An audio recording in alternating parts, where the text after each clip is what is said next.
Нов ден, нови содржини.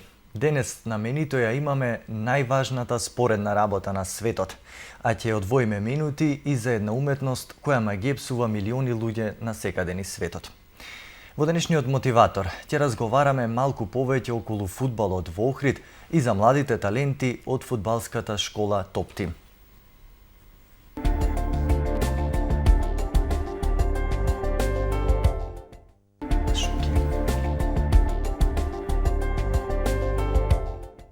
Почитувани, денес се наоѓаме на тренингот на една млада и перспективна екипа. Тоа се момците од екипата Топ Тим од Охрид, а нешто повеќе околу тоа кои бенефити ги има фудбалот за нив, односно за развојот на малите деца, меѓутоа и генерално како спорт и начин на рекреација, ќе ни каже нивниот тренер Наум Јанкуловски.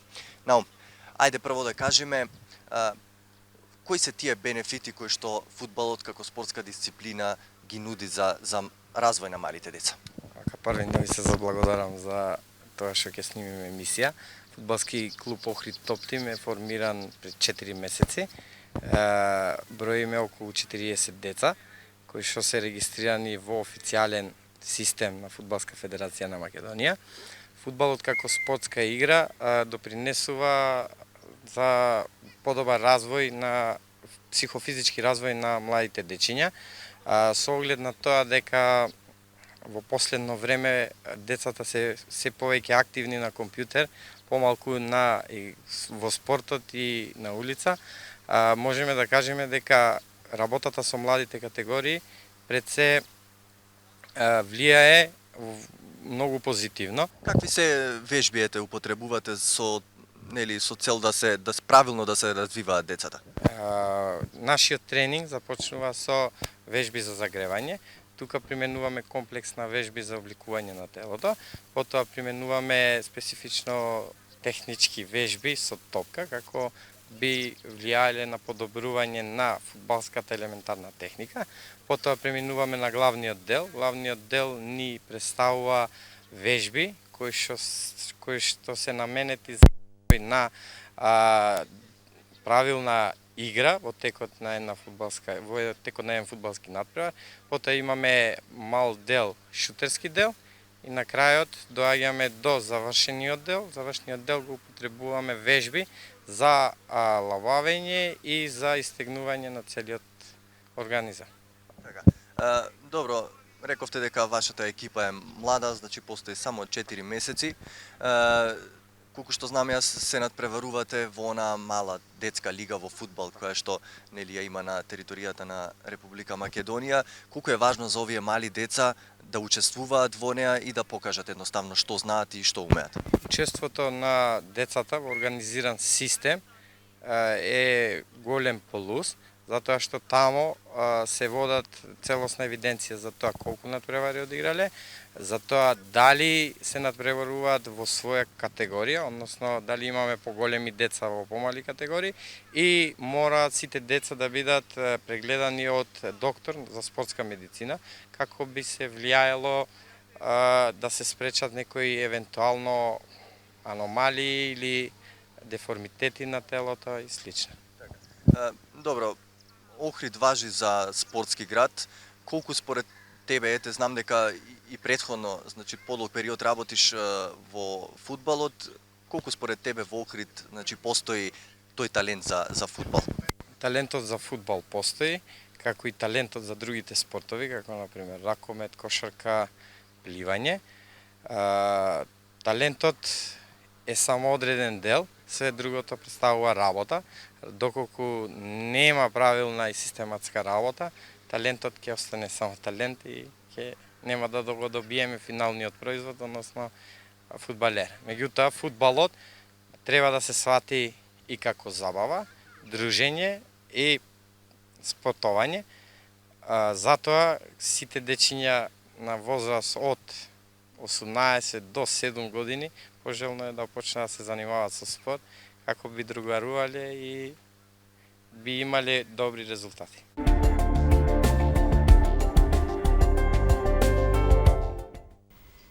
Мој денешен гостин во емисијата Нов ден е човек со интересно хоби, а може да се каже дека е за него и еден вид на професија.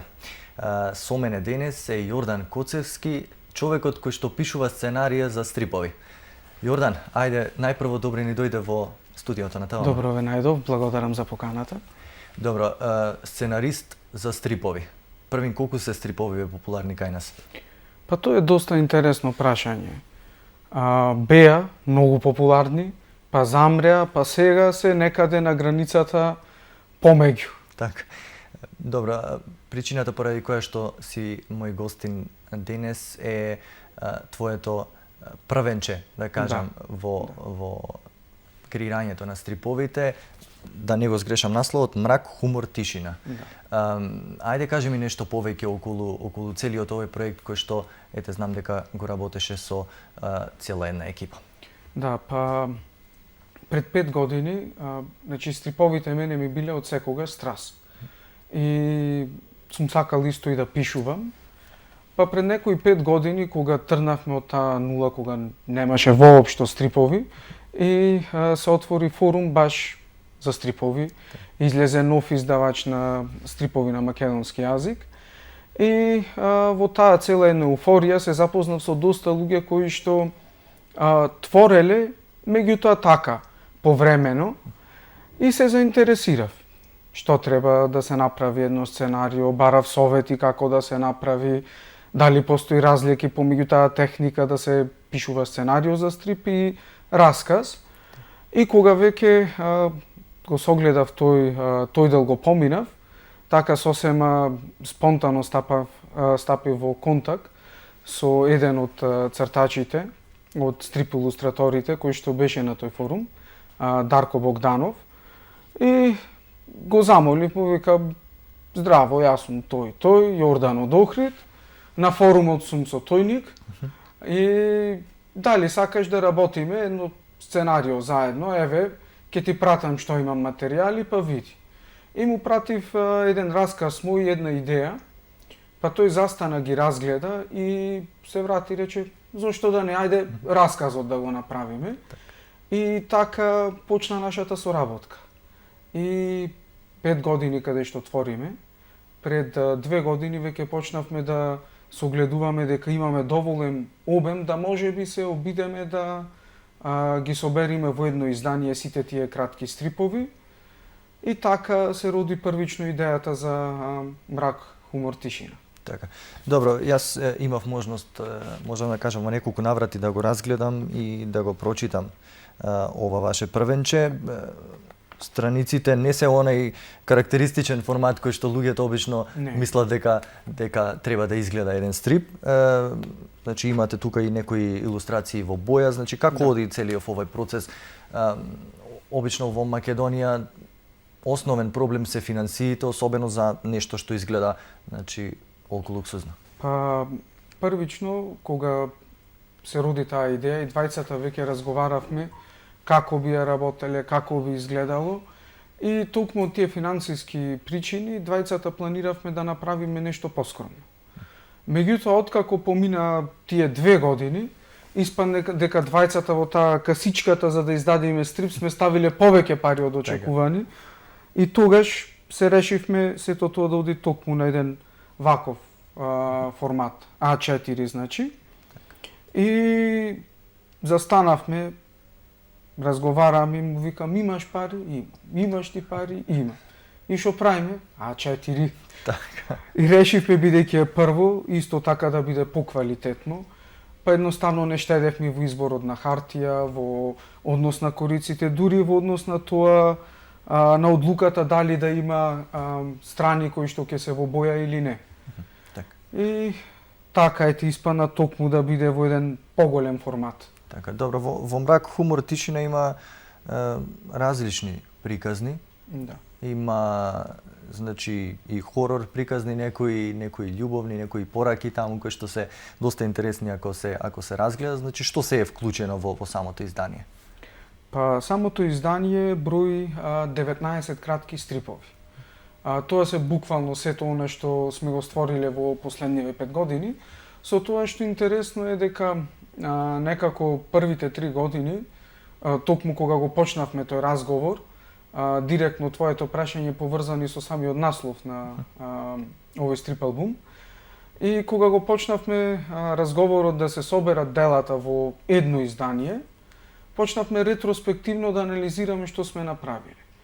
И заклучивме дека нашите стрипови, нашите приказни се или хорор, или хумористични, и имавме тогаш еден стрип без зборови. Так. И викам, па знаеш што? Првите, викам, се хорор, вторите се хумор, третиот дел е тишина. Така си дојде името спонтано. Так. Покасно го сменавме тој дел хорор со мрак, бидејќи сепак првиот дел од збирката не се класични хорор приказни, значи има приказни кои што се повторно со добра порака и кои што едноставно се во некоја мрачна, тешка атмосфера. Едната зборува за најсреќниот човек на светот, човек кој живее на улицата, а другата зборува пак за психолошката состојба на човек кој е сам и смета дека е игнориран од општеството. И така некако решивме дека баш тој термин мрак е посоодветен. Посоодветен, така. Добро, ова издание јас догледа светлината на денот. Ако добро се сеќавам, на 21 минатиот месец ја имавте промоцијата во Охрид, неодамна имавте промоција и во Виница, каде се беше промовиран, односно промовиран ова стрип издание. Како сте задоволни од пред се од одзивот на луѓето, бидејќи станува збор за една, барем овие денови, не секојдневна пасија? Па, првично, кога се планираше сето тоа, бевме и ние малку скептични за тоа колку луѓе би дошле. Конкретно ќе почнам еве со промоцијата во Охрид, таа беше втора поред. Најпрво го промовиравме во Скопје. Сепак ќе се изборувам за Охрид, бидејќи така подраго ми беше, просторот ми беше познат, па повеќе учествува во самото организирање. И прво, кога го одбравме, се размислуваше за простор. Значи, Горан Стојановски од Домот на култура беше, ми излезе многу во пресред и ми ги покажа сите простории кои што може да ги искористам, и главното прашање беше колку луѓе. И знајќи го изложбениот простор, се двоумев дали ќе се наполни. Сепак се решив да оди таму. И кога почнаа сите организации, нели први гостувањето овде во ТВМ, па со настанот на Facebook, сепак треба да се земе во предвид дека во денешно време очигледно Facebook е најдобриот начин за промовирање. И видов дека има многу голем одзив. Па луѓе ќе ме сретнеа, бидејќи 2 недели однапред најавивме, ќе ме сретнеа луѓе што, да речам, не ми се толку блиски, но ме познаваат, и ќе ми речеа ќе дојдем, и пак бев скептик. И кога дојде денот на промоцијата, минатиот петок, 21, тоест преминатиот сега веќе, и едноставно бев изненаден. Значи имавме 40 пополнети столчиња и доста луѓе кои што стоеа, така да навистина пријатно се изненадив од публиката која што присуствуваше на промоцијата. Така. Каде се имавте промоции низ Македонија досега, можеби и се уште трае таа тура, да ја наречем? Па започнавме со Скопје. Скопје промоцијата беше во Кафе Ли. Таму веќе си е на некој начин местото, имаше изложби од стрип илустратори, претходно имаше 2 промоции на стрип албуми, поточно една на стрип и една на сликовници, така да некако си беше обележано и изборот беше доста едноставен. Таму промоцијата помина исто така добро, само што за разлика на пример од Охрид беше во понеформална атмосфера. Наредно тоа беше овој викенд, оваа сабота, имавме промоција во Виница.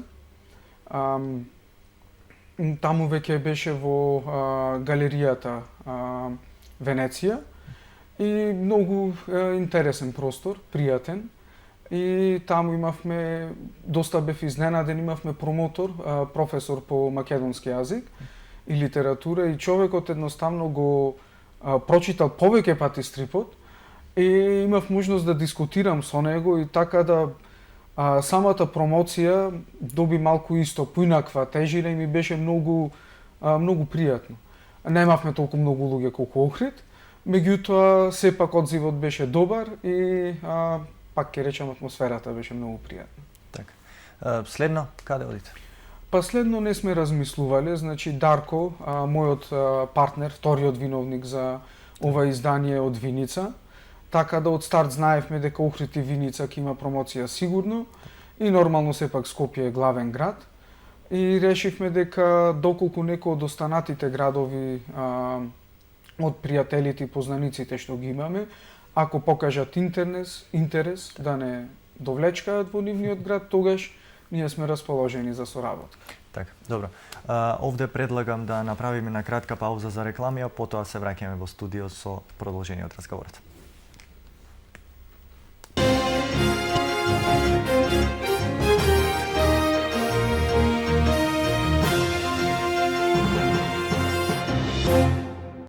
Компанијата Екошпар произведува печки и котли на пелети по највисоки европски стандарди за квалитет. Намалете ги за секогаш месечните давачки за греење со печките Екошпар кои се вистински хит во Европа. Солара, Тукана, Карина, Алба, Аурига, Галена, Комби. Одберете ја онаа што најмногу ви одговара. Екошпар со својот дизајн ќе внесе романтична и топла нишка во вашиот дом, угостителски објект или деловен простор. Келнер! Добра вечер. Добра вечер. Повелете. Вака, донеси руска салата. Кумпири пржени. Сирење овчо, ама на жар во фолија ќе го направите. Донеси салати, нека има даска една така похолана. И сето тоа да биде за 4 лица. Веднаш. Пинчурче, ама луто малку. Лепчиња малку подпечени, ама со лут буковец. Веднаш. И домашно ајварче. Веднаш. Мислам дека е премногу. Веднаш се живе. Повелете, сега мешана скара. Нека има увијачи со сланинка така на нив. Ребренца, подпечени така мрстички. И од тие тенките кубасици ставете и искомбинирате уште нешто од скара. Нека има. Ова сето да ви го спакувам за дома, така? Како за дома? За овде? Ред? Ајде. Нема проблем. Веднаш. Го претера овој пат.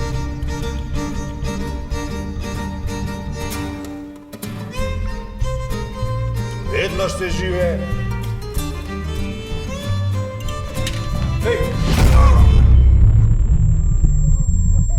Бидејќи еднаш се живее, одберете да живеете долго и квалитетно. Еден преобемен оброк може за 4 пати да го зголеми ризикот од срцев удар во првите 2 часа после пријадувањето. Здравјето е избор, паметен избор, добро здравје. Здрава храна, долг живот. Ново екстра цени во Екстра маркет. Грашок Подравка 65 денари. Мешавина за руска салата Јупик 49 денари. Екстра печурки 85 денари. Екстра риба скуша 129 денари. Наполитанки Мултипром 44 денари. Мешан мармалад Подравка 123 денари. Тоалетна хартија Перфекс 29 денари. Екстра заштеда во Екстра маркет. Имаш ли простор повеќе, куќа што не ја користиш? Време е да ги ставиш во употреба. Биди можност за алтернативниот туризам, а тој нека биде твојот нов бизнис. Обиди се. Алтернативен туризам. За тебе, за сите. Трим Охрид продава стамбен и деловен простор со дополнително партерно уредување околу објектите, докажан квалитет и прифатливи цени. Градежната компанија Трим Охрид, квалитет и посветеност во создавањето на вашиот дом, најдобри архитектонски решенија, стручен кадар, лиценци од највисоки категории, со прецизно запазување на договорените рокови. Трим Охрид. Стоп Шоп и оваа недела ги препознава вашите желби. Интеса лак за коса 300 мл 105 денари. Луна крем 400 грама 58 денари. Нескафе 10 3 во 1 79 денари. Орис Рефус 1 кг 57 денари. Playboy туш гел 250 мл 76 денари. Стоп шоп.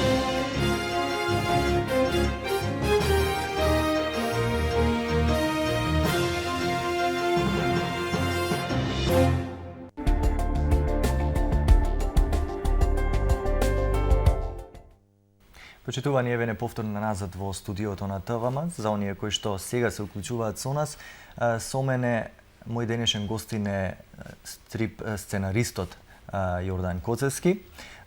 Јордан, ајде да се вратиме и да почнеме онаму од каде што застанавме.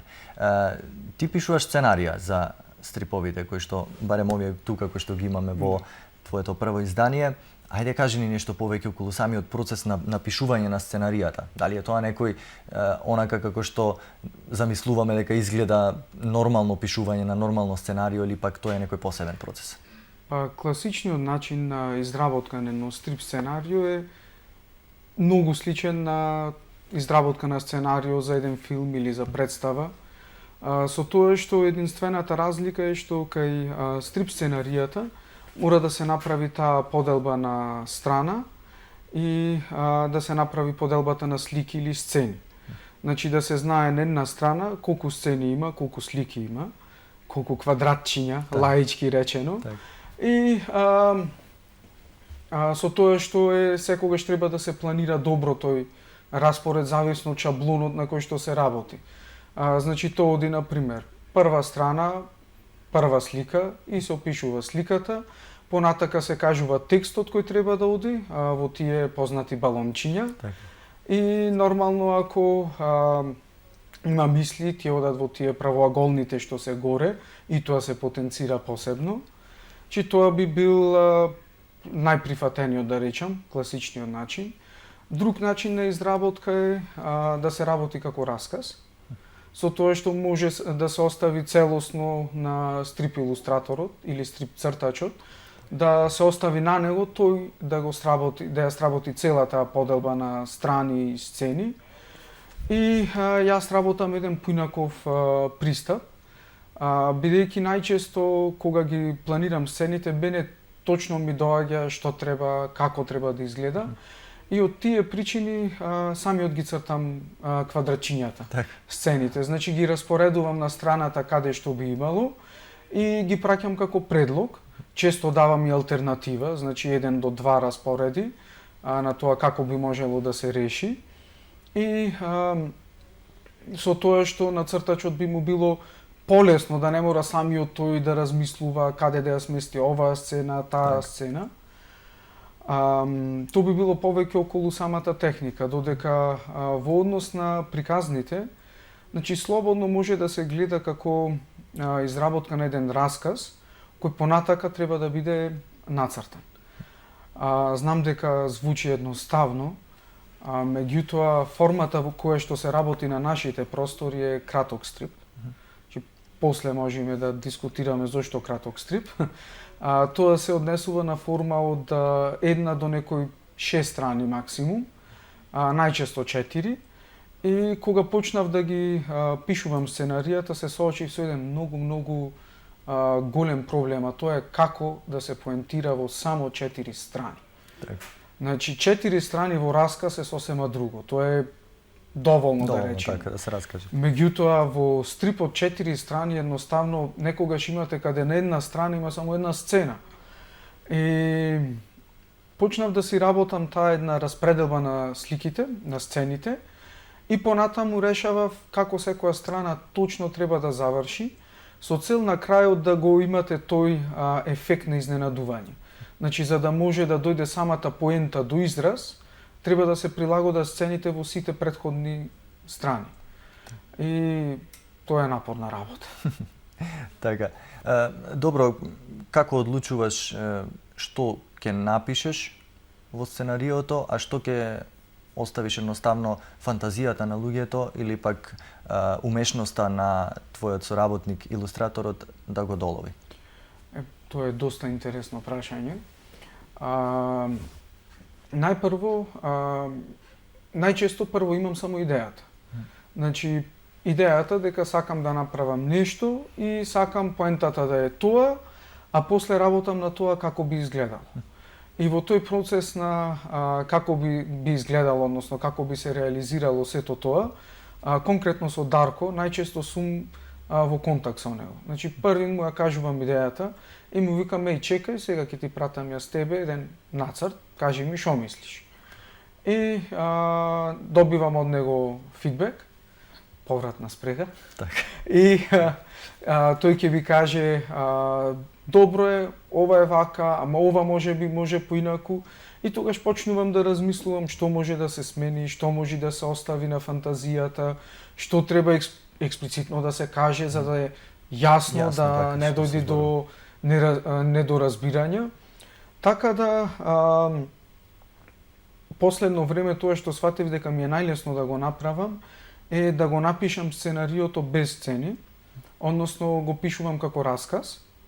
Нормално, за разлика од расказ, не се задржувам на тие описи, туку едноставно колку да се има во, да речеме, некој пола страна, и после тоа земам едно моливче и почнувам од овде до овде прва сцена, од овде до овде втора, од овде до овде трета, па го планирам распоредот и кога ќе го направам тој план, гледам, може би ова треба да се скрати, да се остави на фантазија, ајде ќе го скратам, и после тоа повторно дека тој што ќе црта, и негово е да каже дали нешто може да се нацрта или не во таа една сцена или таа една страна, и зависно од тоа се прават дополнителни адаптации. Так.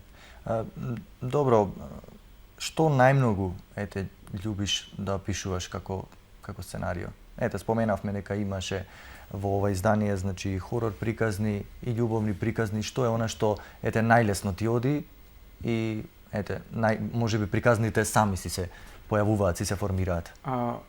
Тоа најлесно и најшто ми лежи да речам се две спротивни прашања за мене, затоа што забележав дека најлесно ми одат хумористичните сценарии. Затоа што најчесто тие сум ги пишувал спонтано. Значи, се случува нешто во текот на денот и си велиш, ова е интересна ситуација, и тефтерчето се запишува и после излегува како сценарио. Имав една таква ситуација кога со жена ми се спремавме да излеземе некаде и така едноставно попап излезе прашањето што прави сега кучето наше дома додека ние сме сами. И јас реков, замисли, гледа телевизија и јади пуканки. И така го направив сценариото, едно од стриповите е токму направено така.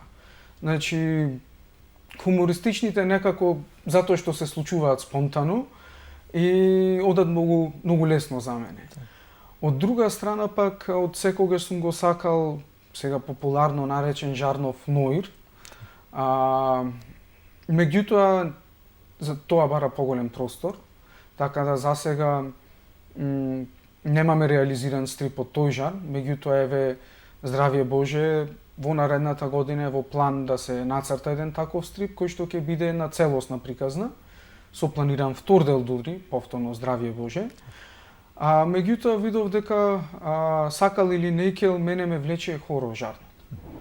Значи, кога и да трнам да напишам нешто, испаѓа на крајот да биде хорор. Сакавме да направиме некој еколошко стрипче, хорор. Така. Се на крај хорор завршува. Да, а најомилените за чудо од сите стрипови што ги, односно од кратките приказни, испадна токму да е љубовна приказна. Така. Така да, интересно е. Така. Добро, твоето прво издание слушнавме како се формираше. 5 години напорен труд за да се дојде до една целина, едно парче кое што... До 68 страни. 68 страни, кои што може оние кои што љубат стрипови да ги прочитаат, да ги разлистаат и да се забавуваат. Каде е стрипот во Македонија, Јордан? Ти, подолг период твориш, направи тука и читаш. Така. Каде е стрипот во Македонија, споредено барем со оние наши соседи кои што некогаш оние што паметат во поранешна Југославија, тоа беше на ниво на култ, каде е сега? Тука ситуацијата кај нас, посебно споредено со соседите, ќе речев релативно, ама не е релативно, туку е лоша. Произлегува од тоа што дури по распадот на Југославија, Србија и Хрватска продолжија да ја негуваат стрип културата, со тоа што кај нив 50% од тиражот кој што ќе го испечатат, веќе им е откупен од страна на самата држава. Тоа значи дека нивните издавачи можат слободно да финансираат едно стрип издание, знаејќи дека со тие 50% нив трошоците за печатење и хонорарите за цртачите веќе се покриени. Така да секој еден примерок кој што ќе се продаде, носи пари за нив. Од друга страна се поорганизирани, постојат стрип салони или фестивали кои што се одржуваат веќе со години. Од друга страна пак бугарите започнаа да се организираат пред 2 години и веќе се понапред од нас. Тие успеа пак од нивната влада да си добијат посебен простор, односно посебно признание за стрипот како деветта уметност. Значи добиваат посебни финансии за стрип. Со тоа што се негуваат домашните автори, исклучиво домашните автори. Интересно е да кажам дека и Косово е пред нас. Значи тие веќе имаат нивни изданија, дури и нивни херој, суперхерој, кој што е, не знам точно колку броја се излезени. Додека во Албанија ситуацијата релативно лоша, речиси не се зборува за стрип кај нив. Меѓутоа кај нас, реков споредено со соседите лошо, изгледа на вистина лошо, меѓутоа ретроспективно гледано што се случуваше во изминативе години, можам да кажам дека работите помрдна од таа мртва точка. Пред се, 5 години сум поинтензивно вклучен, меѓутоа со колегите веќе сум дискутирал за што се случувало наназад, така да ние го имаме оној период после распадот како вакуум простор. Немаше ништо. Па еден период почна да излегува стрип списанието Креатор, еднаш годишно, и тука беа застапени наши автори, меѓутоа пак дојдовме во место на стагнација, се остана само на тоа еднаш годишно и ништо не се помести. И ете пред 5 години, после долго време, Игор Јовчевски, илустратор од Скопје, имаше промоција на едно слично издание на нашето, односно собрани негови дела од кратки стрипови. Доживеа тогаш промоција и така некако постепено се поместија работите. Па после тоа истиот заедно со друг стрип илустратор, Никола Темков, формира издавачка куќа Стрип Квадрат, која веднаш после нашето издание веќе издаде стрип албум. И тоа е едно стрип албумот кој го издадува се вика Војдан. Тоа се стрип изданието се всушност собрани сите дела од јунакот Војдан, кои што биле издавани по други списанија во Ексиу. Значи е цртан од 70-тите до почетокот на 80-тите од страна на Димано. И тие решија сето тоа да го реализираат во едно издание. Па еве сега ќе го имаме и првиот после долго време во декември се очекува промоција на стрип албумот на Игор Јовчевски, кој што ќе биде на целосна засебна приказна. Така да оваа година беше добра за македонскиот стрип, со еве 3 стрип изданија, вклучувајќи го и нашето. Так. Добро, каква е иднината на македонскиот стрип? Дали ќе се остане на вакви ексклузивни годишни изданија или може би постои можност ете во некоја блиска или подалечна иднина да имаме месечни изданија како што тоа го има во другите држави? Па, месечните изданија би биле на вистина проблем, затоа што бараат доста финансии. Тоа значи дека тој што ќе го црта месечното издание треба да го работи само тоа, а штом го работи само тоа, значи дека тој треба да има месечна плата. Тоа е главниот проблем. Ете исто заборавив дека имаше дечки од Скопје кои што почнаа со еден таков серијал, меѓутоа испадна дека оди многу тешко и излегува само 3 броја, значи 3 целосни броја кои што баш наликуваа на оние месечни изданија што сме навикнати ние на италијанските, само малку поквалитетни. Меѓутоа не велам не.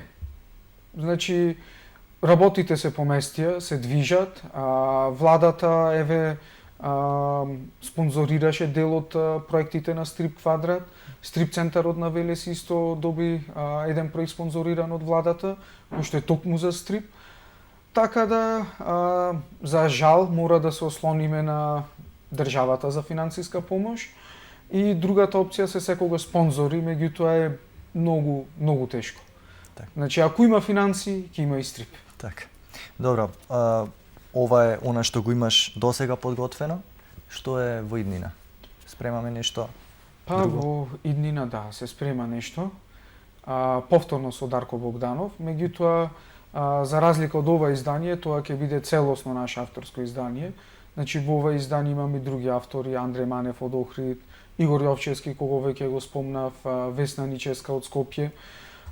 Така да тоа би било целосно наше авторско издание и размислуваме за две. Значи едно од стриповите кои што се тука се токму овие чудовишта. Така. Вака. Така да една од идеите е да се направи едно посебно издание со нив. Главната тема ќе биде како приказната ќе се врти околу тоа како чудовиштата сваќаат дека луѓето не се плашат од нив, а главниот виновник е Холивуд. И почнуваат заговор против Холивуд. Значи тоа би било едно хумористично издание, кој би одело во боја, здравје Боже повторно. Вториот проект кој е веќе започнат и има 12 готови страни од планирани 40, работната верзија е Витези од соседството. Се работи за една приказна околу двајца пријатели кои што сваќаат дека во нивното соседство започнале да се дилаат тешки дроги и решаваат да ги преземат работите во своји раци, бидејќи полицијата е глува. И на тоа се надоврзува друга приказна, повторно поврзана околу тоа што значи да се биде зависник. И тоа ќе има едно 40 страни како засега, бидејќи сценариото е готово, значи според сценариото кое што е веќе готово број 40 страни, меѓутоа се планира да се внесат оригиналните приказни на кои што се базира сценариото. Тоа е од мој пријател од Америка, кој е, интересно да кажам, пола индијанец, а пола јапонец. Интересна комбинација. Да, и третата приказна, која што би бил како втор дел, ќе биде авторска моја. Така да тоа е нашиот план за наредниот период, мој и со Дарко. Нормално јас сум отворен за соработка и со другите автори, така да рано е да се зборуваме, меѓутоа можно исто да работиме нешто со Игор Јовчевски од Скопје за наредната година. Така. Добро, ајде да им откриеме на нашите гледачи кои беа твоите омилени стрипови додека растеше? Со што растеше Јордан? Јас кога прв пат почнав да читам стрипови бев прво оделение, значи уште беше периодот на Југославија. И во тој период интересно е што не знам колку дури од постарите генерации го памтат тоа, меѓутоа јас читав Алф.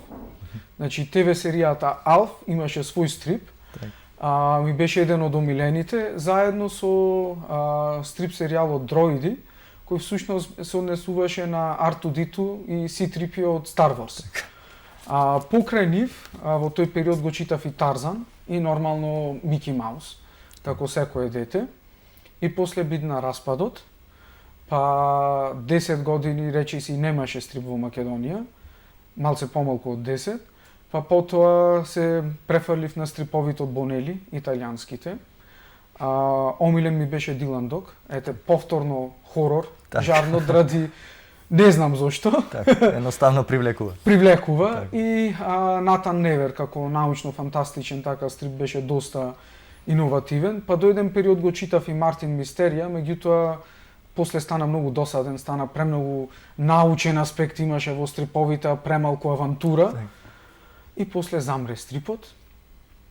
И почнав, го открив Амазон, па почнав да читам странски стрипови.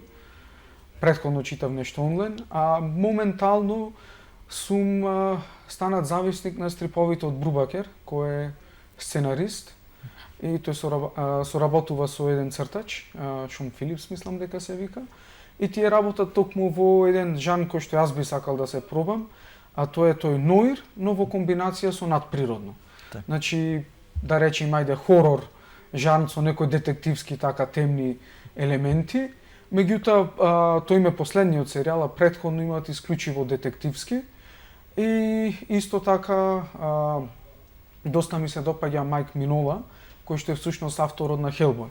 Так. Предпоставам повторно луѓето го знаат од филмот Така. Хелбој.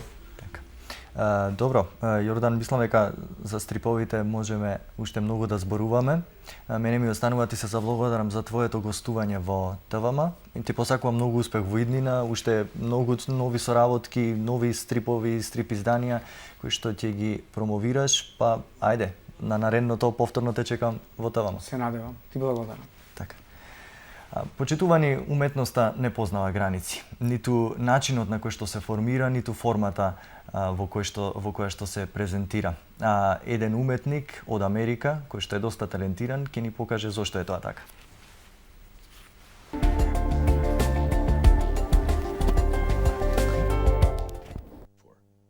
Брус Рајли е талентиран уметник од Чикаго, кој создава прекрасни психоделични слики со истурање на боја и смола врз платно. Неговите дела содржат запревастувачки голем број на детали и структури кои креираат надреалистични психоделични форми. Рајли вели дека повеќето од неговите уметнички дела се настанати со чиста импровизација и експерименти. Тој вели дека се е до движењето, дека не можеш да се грижиш за него, да го запреш и задушиш. Очигледно е кога функционира добро, а воочливо е кога нема да ви успее. Овие слики не се однесуваат на специфични работи, туку се сведуваат на едно исто. Рајли вели дека не се обидува да дефинира никакви идеи, само остава да си тече и создава неговата идеја. Затоа ве оставаме да потонете во хипнотизирачките ремек дела на овој уметник. Уживајте!